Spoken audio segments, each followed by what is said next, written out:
Alerta Geral. Bate-papo político. Com jornalistas Luzenor de Oliveira e Beto Almeida. São 7h19. O médico e deputado estadual José Sarto, do PDT, é o novo prefeito de Fortaleza ao vencer nesse domingo o candidato do próximo Capitão Wagner. Sarto recebeu 51,69% dos votos, enquanto Wagner somou 48,31% dos votos. Os números finais da apuração mostram uma diferença a favor do pedetista bem inferior à projetada nas pesquisas do Ibope e do Datafolha, publicadas nos últimos 2 dias que antecederam ao segundo turno da eleição. A contagem dos votos foi marcada pela emoção na capital e mesmo com os aliados de Sarto confiantes nas projeções das pesquisas, muita gente não escondia o nervosismo, a tensão e a angústia. O grito de vitória e alívio chegou na reta final da apuração. Passada essa emoção, o prefeito eleito de Fortaleza, José Sarto, do PDT, agradeceu os eleitores que o apoiaram, os aliados e também falou das primeiras ações que deverá executar quando assumir no dia 1º de janeiro de 2021 o comando administrativo e político de Fortaleza. Bom, primeiro é agradecer a Deus, a família e a todos e todas que estiveram conosco nesse debate importantíssimo para Fortaleza, partidos, pessoas, sociedade civil, e dizer agora que a minha função é unir Fortaleza. A campanha passou, a eleição passou, não se constrói um futuro olhando pelo retrovisor. O meu sentimento, a minha mensagem, que foi acolhida pela maioria dos cearenses, dos fortalezenses, é de união, é de reconstruir essa cidade, esse pacto por pacificação, por tolerância, compreendendo as diferenças que nós temos, mas acima de tudo de unir Fortaleza, unir a todos e a todas nesse sentimento de avançar no que nós já conquistamos, de garantir as conquistas e de enfrentar esses desafios que são enormes que nós temos pela frente. São 7h21. Do outro lado dessa história, o capitão Wagner, que disputou pela segunda vez a Prefeitura de Fortaleza, agradeceu também os mais de 624 mil votos e lamentou a força política e econômica do grupo aliado a Sarto para ganhar a eleição. Primeiro agradecer o povo de Fortaleza, quase 625 mil eleitores optaram por mim e pela Camila para conduzir a cidade de Fortaleza. Foi um resultado expressivo, diferente de tudo que foi apresentado até a véspera. Ontem a gente via alguns veículos de imprensa já dando a vitória do candidato Sarto como uma vitória certa. Alguns institutos de pesquisas, infelizmente, falharam muito, deram 22 pontos de diferença, 61 a 39. Quando o resultado, na verdade, foi 51 a 48, então a gente está muito feliz com o resultado. A oposição do Ceará está mais do que viva nesse momento, ela se fortalece. Nas 5 principais cidades do estado, em 4, a oposição venceu aqui, a cidade ficou dividida.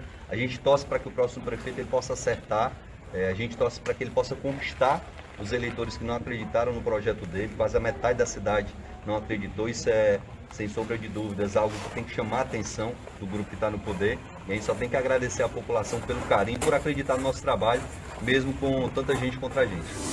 São 7h22. Jornalista Beto Almeida, 51,69% dos votos, 668.652 votos que teve o candidato José Sarto, que venceu a eleição a prefeito de Fortaleza. O capitão Wagner recebeu 624.892 votos, 48,31% dos votos. Você já fez os cálculos aí e a diferença é inferior a 44 mil votos em um eleitorado de 1.800.000 votantes. Claro, nós tivemos mais de quase 415 mil eleitores que não apareceram nas urnas para votar, mas esse é um número que a gente vai abordar daqui a pouco, porque antes, Beto, eu o trago para falar sobre essa disputa apertada, sobre a diferença que saiu das urnas e bem diferente mesmo dos números apresentados pelas pesquisas do Ibope e do Instituto Datafolha. Um resultado que deixa, como disse o capitão Wagner, viva a oposição. Beto Almeida, análise política com credibilidade e isenção. Para ser mais exato, Luciano, a diferença foi de apenas 43.700 votos, contrariando completamente o que previam os dois principais institutos de pesquisas deste país, o IBOP e o Datafolha, que davam, o IBOP chegou aí a dar, por exemplo, Luciano, essa diferença de até 22 pontos percentuais para o candidato do PDT, José Sarto. O Datafolha um pouquinho menos, com a diferença de 14 pontos percentuais, ainda assim claramente muito fora da margem de erro. Erraram feio, derraparam feio, caem mais uma vez em descrédito. E aí a pergunta que se faz é o seguinte: erraram mesmo? Faltou técnica, como disse o capitão Wagner? Faltou o que houve para que os institutos de pesquisa errassem dessa forma aqui no estado do Ceará? Nós estamos hoje falando disso aqui, sobre o resultado das eleições do segundo turno na capital, Fortaleza, mas não foi a única. A gente vai falar aqui também já de Caucaia, onde essa virada do Vitor Valim, houve elementos que nós vamos aqui tratar deles, mas que ainda assim, não sei se sozinhos justificam essa diferença tão grande que dava entre o então prefeito, candidato a prefeito à reeleição, Naomi Amorim e Vitor Valim, mas não foi só lá, a gente teve também derrapada feia dos institutos em Juazeiro do Norte, e não se pode esquecer, Luzenor, também outra derrapada feia do IBOP lá em São Gonçalo do Amarante. Quem acabou levando foi um candidato do PROS. Então, assim, foi uma sequência de erros feitos nas projeções das pesquisas que ganham no seu ápice a notoriedade aqui com a eleição de Fortaleza. E aí me vem novamente aqui aquela articulação, aquela coisa que o Heitor Ferro, o deputado Heitor Ferro aqui de Fortaleza, aqui da Assembleia Legislativa, sempre dizia que estava na hora, por exemplo, de questionar as pesquisas dos institutos e principalmente limitar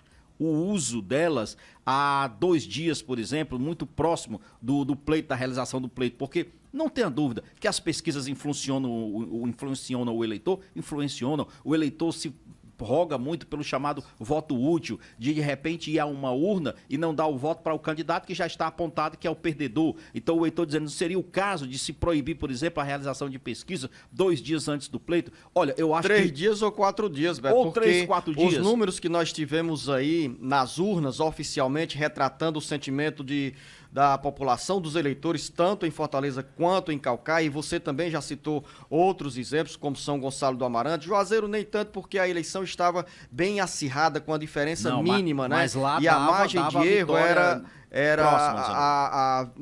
a margem de erro em Juazeiro do Norte, né? Ela retratava mais perto da realidade. Mas o que aconteceu em Fortaleza, em Caucaia, para os institutos de pesquisa é vergonhoso, é imoral. Agora, o que me chamou também a atenção na disputa pela prefeitura da capital, o jornalista Beto Almeida, além desses números de votos atribuídos ao capitão Wagner e ao candidato José Sarto, tivemos outros dados que despertam a interpretação. Nós tivemos 35.081 votos brancos, 2,49%, um percentual que está dentro do que nós sempre tivemos nas eleições. Foram 77.798 votos nulos, 5,53%, e a abstenção, 414.959 eleitores, 22,78%, 22,78% do contingente de eleitores aptos a votar em Fortaleza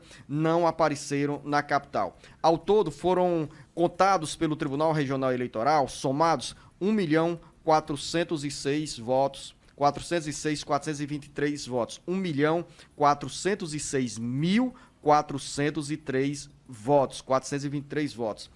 Desse total, Beto Almeida, tivemos aí um desperdício de mais de 500 mil votos. Números que podem ter influenciado na decisão final e até mesmo que podem levar os institutos de pesquisa a justificarem que o erro nas projeções foi em função dessa abstenção, Beto Almeida?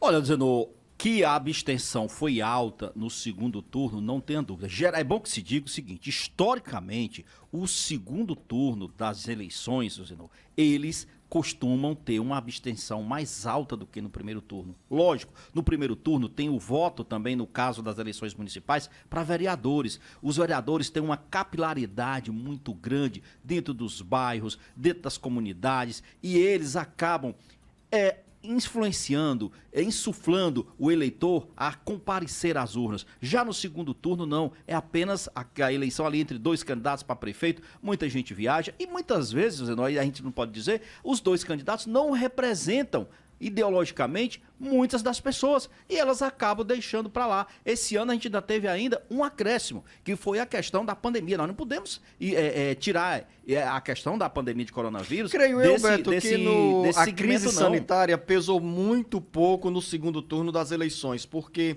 sequer nós tínhamos filas nos locais de votação, pelo menos em Fortaleza. Na maioria dos locais das sessões eleitorais, as filas eram quase inexistentes, porque a votação era tão rápida, em poucos segundos, em poucos minutos, o eleitor entrava na sessão de votação, votava e saía, ou seja, sem riscos de infecção pelo coronavírus. Então eu creio que mais do que essa crise sanitária, o que pesou foi a indiferença dos eleitores e, como você bem expôs, talvez os dois candidatos não representassem a vontade, o desejo desses mais de 414 mil fortalezenses que deixaram de comparecer às urnas nesse domingo. Mas, Beto, tem daqui a pouco, em um minuto a gente volta, porque temos um compromisso em rede, para continuar falando sobre o desdobramento do resultado das eleições municipais em Fortaleza, em Caucaia, como fica o desenho do mapa eleitoral com vistas às eleições de 2022. Daqui a pouco. O Ceará inteiro ligado através da informação. Alerta Geral. Alerta Geral. São 7h32, a hora de trabalho, jornalista Beto Almeida. Claro que quem ganhou continua comemorando a vitória, quem perdeu está lacrimejando, angustiado ou perguntando as razões que os levaram a ter esse resultado tão adverso, tanto em Fortaleza quanto Caucaia. E quando eu falo assim, a hora de trabalho, o candidato eleito prefeito de Fortaleza, José Sarto, já está em campo a partir desta segunda-feira para começar a traçar planos para a administração municipal em Fortaleza e especialmente começar a definir nomes dos secretários que irão acompanhá-los pelos próximos 4 anos. Claro, o Sarto tem 30 dias para o anúncio dessa equipe de trabalho, mas nesse momento ele não quer perder tempo e já quer saber, Beto, afinal, são muitos secretários, são muitos cargos do segundo escalão que precisam ser preenchidos. O Sarto chega também com o compromisso de contemplar os partidos que o ajudaram a ganhar a eleição, não apenas o PDT. Há uma expectativa se o PT irá ou não entrar na administração municipal com cargos de confiança no primeiro escalão da administração de José Sarto. O PT não participa do governo de Roberto Cláudio e também, mas está presente, claro, que tem o governo do estado com o governador Camilo Santana. Luzenor, olha só, a equipe de transição, né, vai começar já o trabalho, até porque é curtíssimo o tempo. Lembrando que mês de dezembro, Zenor, já está começando e 1º de janeiro, Sarto tem que estar com essa equipe pronta. Então não tem tempo a perder mesmo, não. O que ocorre aí? Essa equipe de transição, que o deputado Zé Sarto vai aí já trabalhar em cima com o prefeito Roberto Cláudio, leva uma vantagem. Não vai ter problemas, por exemplo, de saber quais são os projetos que estão aí engatilhados pelo atual prefeito Roberto Cláudio, as prioridades que estão hoje na atual gestão e que também deverão ter prioridade na gestão Sarto, mas, lógico, você disse bem, tem que contemplar dentro dessa equipe que está aí para ser anunciada, e o deputado Zé Sarto já disse isso, olha, um tempo é curto, mas a tendência é que esta equipe só seja apresentada já no final de dezembro, ali perto da última semana de dezembro, com os nomes completos. Vão ter nomes da transição?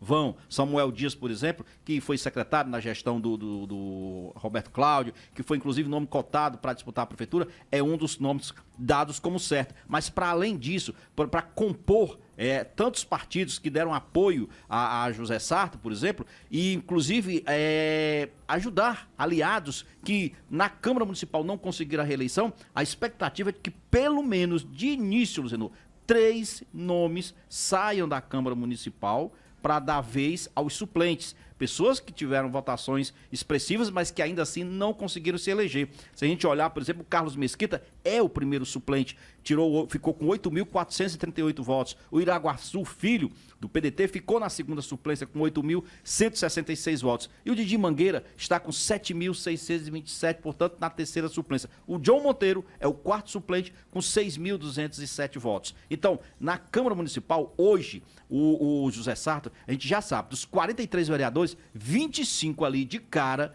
são aliados eleitos diretamente para apoiá-lo, para dar esse reforço. Naturalmente que essa tendência é que aumente ainda mais essa base. Você disse uma coisa em relação ao PT. Na Câmara Municipal, por exemplo, a tendência é que o PT seja bem pragmático, não faça aquela oposição tão sistemática. Aí vem o questionamento. Terá ou não também espaço na própria gestão municipal? Se depender, por exemplo, do Acrísio Senna, que fez uma defesa enfática desde o início, desde o princípio, dizendo que o PT deveria, inclusive, ter apoiado o nome do PDT, esse partido, o PT, no caso, deverá ter sim participação dentro da gestão do prefeito Zé Sarto. Claro que também essa decisão sobre a presença do PT na administração de José Sarto vai passar pelo crivo do Diretório Municipal e pela liderança da deputada federal Luiziane Lins, que, embora tenha profundas divergências com a cúpula estadual do PDT, mantém um bom diálogo com o prefeito eleito José Sarto. São 7h37. Mas não apenas, viu, Luciano? Ninguém pode esquecer, por exemplo, do DEM, do PSDB, que são partidos que desde o primeiro momento se aliaram à gestão Roberto Cláudio. O Partido Verde que aderiu no segundo turno. O Partido Verde que aderiu no segundo turno. O PROS foi o único que aderiu por uma questão argumentativa de ideologia, de expulsar o candidato bolsonarista, mas já disse... PSL, PROS não, você está falando PROS ou do Capitão Wagner? O PSL. Mas ele... Não, o candidato bolsonarista. O PROS disse o seguinte... que o apoio dele ao candidato José Sarto era ideológico, mas uma vez eleito o Sarto, ele iria se manter na oposição, inclusive na Câmara Municipal, porque o objetivo deles nesta aliança foi expulsar o que eles consideravam e identificavam como candidato bolsonarista, que era o Capitão Wagner do PROS. 7h37, colada em Fortaleza está a cidade de Caucaia, que teve também uma virada surpreendente na reta final da campanha. Da disputa pelo segundo turno, Vitor Valim do PROS ganhou a eleição contra Naomi Amorim, que disputava um novo mandato. Mais informações com Lucínia Barbosa. O candidato do PROS à Prefeitura de Caucaia, Vitor Valim, ganhou a eleição neste domingo e impôs uma derrota inesperada ao bloco governista que se aliou ao prefeito Naomi Amorim, do PSD, que buscava a reeleição. Vitor recebeu 51,08% dos votos, enquanto Naomi somou 48,92%. Os números das urnas mostram o erro na pesquisa do Ibope, divulgada na sexta-feira e que apontava Naomi com 62% e Vitor com 38% dos votos válidos. A derrota surpreendeu o presidente do PSD, Domingos Filho, e o governador Camilo Santana, do PT. O resultado adverso começou a nascer na noite de sábado, quando aliados do prefeito Naomi Amorim foram detidos e tiveram apreendidos mais de R$600 mil que seriam usados na véspera e no dia da eleição. A ação da Polícia Federal apreendeu também santinhos e um caderno com anotações de eleitores. A operação policial foi bem explorada nas redes sociais e chegou a uma boa parte dos eleitores que, a caminho das urnas, mudaram os destinos políticos e administrativos da segunda maior cidade do Ceará. Com informações do Ceará Agora, para o Alerta Geral, Lucinha Barbosa. Eleito prefeito de Caucaia, Vitor Valim lamentou a força do poder econômico, lamentou que a campanha tenha sido marcada pelos erros das pesquisas de opinião pública. Não, isso já foi manifestado no primeiro turno, é que eu sempre dizia. A população de Caucaia já tinha demonstrado isso, dizendo muito claro que não concorda da maneira que vinha sendo administrada a nossa cidade. E agora, no segundo turno, também manifestou contra tudo e contra todos, que quer ser liberta, que quer uma cidade para todos. E é isso que nós vamos administrar. São 7h40. Estão aí, Beto Almeida, os dois resultados nas maiores cidades, nos maiores colégios eleitorais do Ceará, que mexem também com o cenário político e partidário para quem já começa a olhar para 2022. Em Fortaleza, a oposição perdeu, mas levou quase 49% dos votos. O capitão Wagner sai como principal nome da oposição na região metropolitana de Fortaleza e a partir de Fortaleza, Caucaia, Maracanaú, São Gonçalo do Amarante, Juazeiro do Norte, que são hoje ícones, que passam a ser ícones da oposição, esse grupo oposicionista pode aí, Beto Almeida, ganhar ainda mais espaço olhando para a disputa do governo do estado em 2022. Vamos começar aqui pelos números, né? Porque foi citado aí, brincadeira, 62% dos votos válidos dados pelos institutos de pesquisa, pelo IBOP, vamos citar aqui claramente, para o Naumi, 38% para Vitor Valim, e aí o IBOP, no caso, pode muito bem vir argumentar que houve o fator surpresa em relação àquela apreensão de dinheiro 24 horas antes da realização do pleito no segundo turno, que possa justificar esta guinada, esta virada pró-Vitor Valim do eleitor de Caucaia. Olha, Luciano, me parece aqui que é mais um caso que não tem explicação na parte lógica, no caso da pesquisa do IBOP. É verdade que, para mim, ficou muito claro que o prefeito Naumi Amorim derrapou feio quando houve aquele flagrante da Polícia Civil, no assessores dele, não eram qualquer cargos eleitorais, Luciano. O que aconteceu em Caucaia foi algo muito grave. O que se viu lá foi o próprio irmão do prefeito de Caucaia, o subprocurador do município, um secretário, quer dizer, no total, pessoas ligadas diretamente à gestão do prefeito Naumi Amorim.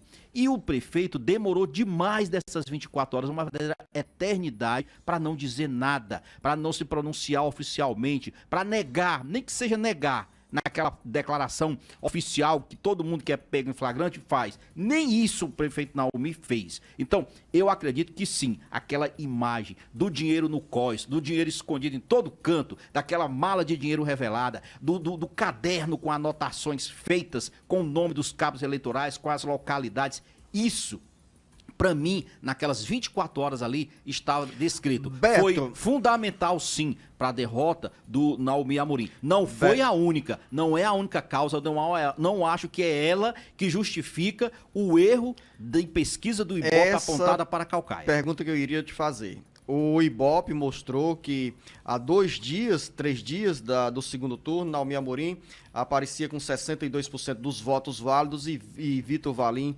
38%, né? Ou seja, 24% de 24 pontos de diferença.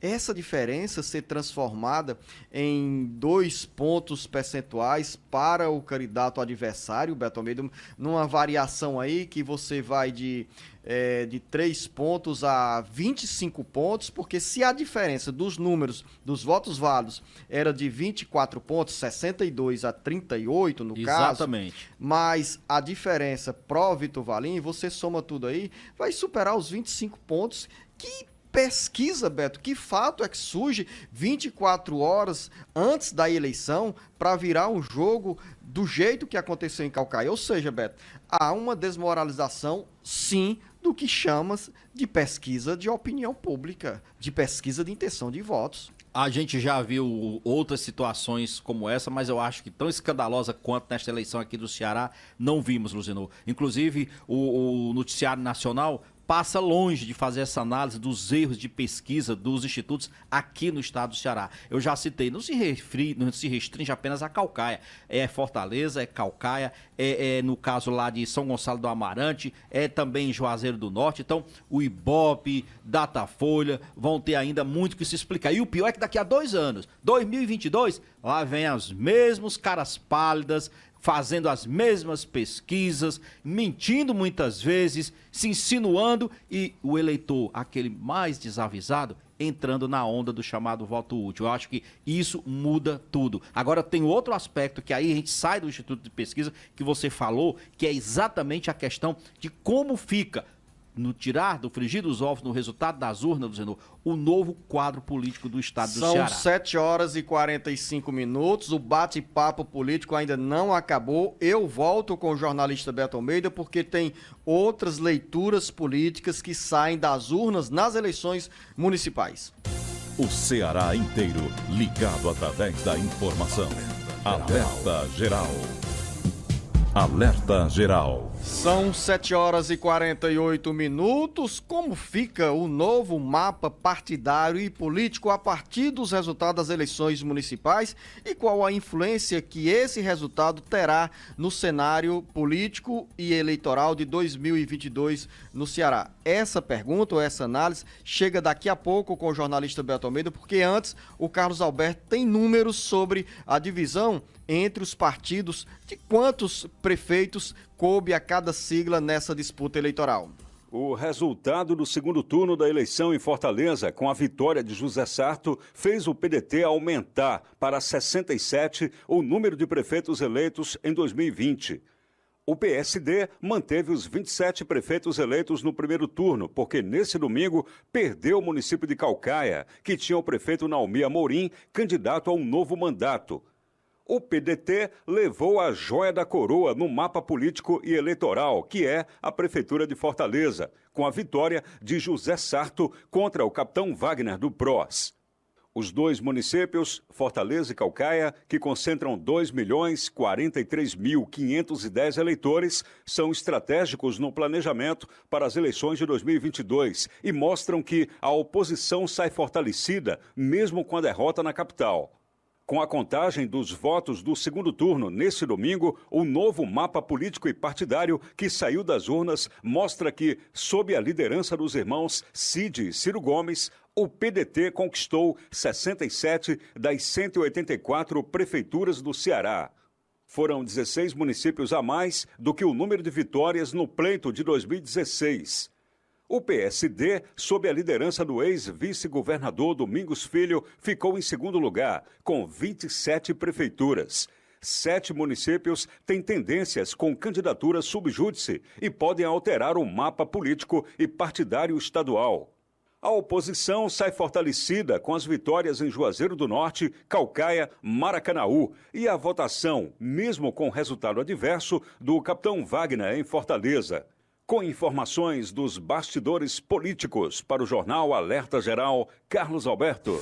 Essa reportagem, Beto, mostra a divisão política e partidária. E do ponto de vista eleitoral, os números são diferentes, porque o capitão Wagner, mesmo perdendo a eleição, recebeu 48, quase 49% dos votos em Fortaleza, e isso significa dizer que há um sinal amarelo para uma análise mais aprofundada sobre esse cenário que sai das urnas e principalmente os próximos passos a serem dados pelo grupo liderado pelo senador Ciro Gomes, pelo governador Camilo Santana. Praticamente a metade do eleitorado aí que foi para a oposição, que votou em capitão Wagner. Não foi à toa que ontem, né, ao se pronunciar após o resultado das urnas, coisa que ele deixou para fazer só com 100% das urnas apuradas, porque já dava ali a vitória do Sarto, mas ele chegou ao comitê dele, depois de tudo já apurado pelo TRE, pela Justiça Eleitoral, então ele fez um discurso, Luciano, não de derrotado, o discurso dele de otimista, dizendo que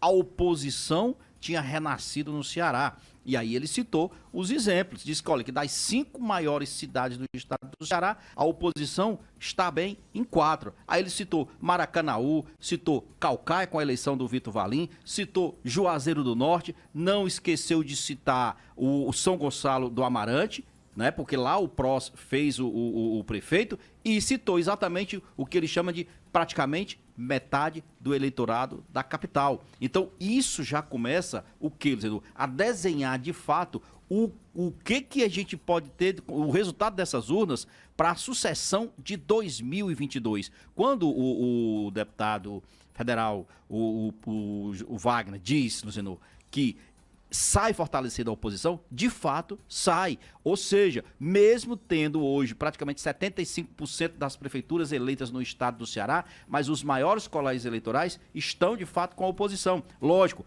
aqui ficou com Fortaleza, ficou com Sobral, mas para além disso, temos aí hoje importantes colégios eleitorais que estão do lado, ou estão nas mãos de opositores. Significa dizer o seguinte, que este cenário de 2022 coloca muita gente, dizendo, aí, como se diz, na dianteira, no retrovisor, e alguns questionamentos, por exemplo. Eu me pergunto aqui, A gente sabe que o Roberto Cláudio, o prefeito, saiu muito bem. Há expectativa que diz que o Roberto, ao invés de tirar um ano aí, como se diz, afastado da política, estudando ou fora do país, que poderia ser um dos nomes, inclusive, para ir para o governo do Estado, nessa reta final aí. Por exemplo, Secretaria de Cidades, onde Zezinho Albuquerque deveria voltar aqui e pensa disputar a presidência da casa. Pois é, Beto, sobre esse assunto que você começou a antecipar, esse desejo do Zezinho Albuquerque de reassumir o mandato para concorrer à presidência da Assembleia, tem outras informações com o Carlos Alberto, que volta ao Alerta Geral. O embalo da vitória da filha Aline para a Prefeitura de Massapê e o resultado do segundo turno da eleição na capital entusiasmaram o secretário de Cidades do Estado, Zezinho Albuquerque, do PDT, a revelar que está em campo para voltar à presidência da Assembleia Legislativa. A confissão de Zezinho surpreendeu e animou os correligionários. O tabuleiro montado pelo secretário de Cidades começou logo após o primeiro turno das eleições e passou a ser real nesse domingo com a confirmação da vitória de José Sarto à Prefeitura de Fortaleza. Atual presidente da Assembleia Legislativa, Sarto renunciará ao mandato parlamentar logo após a diplomação para assumir o cargo de prefeito no dia 1º de janeiro de 2021.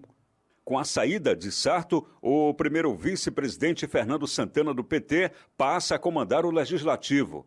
Fernando é um nome também que está na briga pela presidência. Homem de confiança da cúpula estadual do PDT, Zezinho exerceu por 3 mandatos consecutivos o cargo de presidente da Assembleia Legislativa. O último mandato no comando da mesa diretora foi marcado por uma disputa inesperada e que exigiu a intervenção do governador Camilo Santana e do hoje senador Cid Gomes. Sem conseguir unir a bancada de aliados ao Palácio da Abolição na luta em 2016 para o 3º mandato de presidente, Zezinho Albuquerque recebeu um golpe com o surgimento da candidatura do colega de partido Sérgio Aguiar, estimulado pelo então presidente do Tribunal de Contas dos Municípios, Domingos Filho. Com redação do Ceará Agora, para o jornal Alerta Geral, Carlos Alberto. O tempo é bem curto, mas bem abrangente, essa abordagem trazida pelo Carlos Alberto, retratando aí os bastidores da Assembleia Legislativa, que começam a ficar agitados, porque afinal a escolha do novo presidente vai influenciar no que nós teremos em 2022 na disputa pelo Senado e pelo governo do Estado. Política é isso, né, Luciano? Não tem vácuo. Terminamos aqui de falar da sucessão municipal e já tem essa da Assembleia Legislativa. Lembrando que essa eleição é agora no final de dezembro, mas o eleito para o próximo biênio só vai assumir de fato no dia 1º de fevereiro, quando começa a próxima legislatura para a Assembleia Legislativa. Então, até lá, nós vamos ter aí muitas discussões, outros nomes surgindo e, lógico, tem esse fato aí que é o desejo do Zezinho Albuquerque deixar a Secretaria de Cidades, voltar para a Assembleia Legislativa, mas voltar novamente na condição de presidente. A Assembleia que terá também modificação com a saída de 4 deputados estaduais. Patrícia Aguiar, eleita prefeita de Itauá, José Sarto, eleito prefeito de Fortaleza, Vitor Valim, eleito prefeito de Caucaia e Bruno Gonçalves, eleito prefeito de Aquiraz. Exatamente, Luciano. 4 parlamentares que vão abrir vaga e mudar aqui o quadro atualmente dos 46 deputados estaduais. Bom início de semana a você, ouvinte internauta, você, Beto Almeida. Boa segunda-feira e bom trabalho. Um bom dia a todos, até amanhã.